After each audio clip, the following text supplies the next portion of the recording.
Ikawalong tuig, nakisayaw ang mga nagkalain-laing dance troupe sa Mindanao alang sa Mindanao Indigenous Dance Festival o Sayaw Mindanao 2009.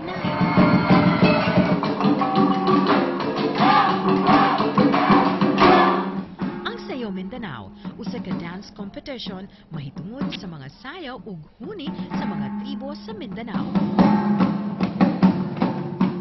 Nga nagapakita sa mga lumadnong epiko, folklores, ug mga tradisyon.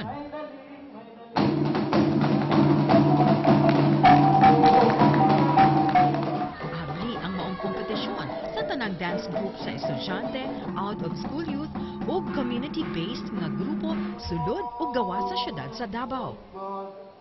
Giapilan sa 18 ka grupo gikan sa bisan asang rehiyon sa Mindanao ang maong kompetisyon.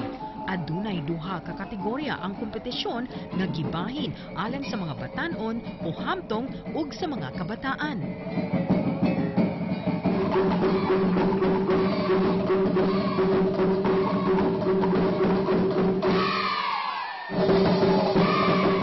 Sa katapusang bahin sa Sayaw Mindanao, ang grupong midaog sa children's category mao ang Santa Ana Elementary School Dance Troupe sa Davao City.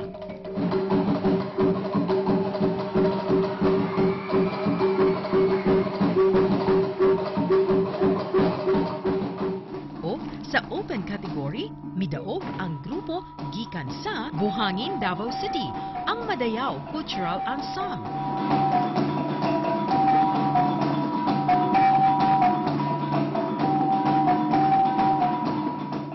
Sa umaabot na mga tuig, padayon ang atong pagsayaw-sayaw, isip usa ka katawhan aron atong ipasundayag ang kahanas sa talentong Mindanao.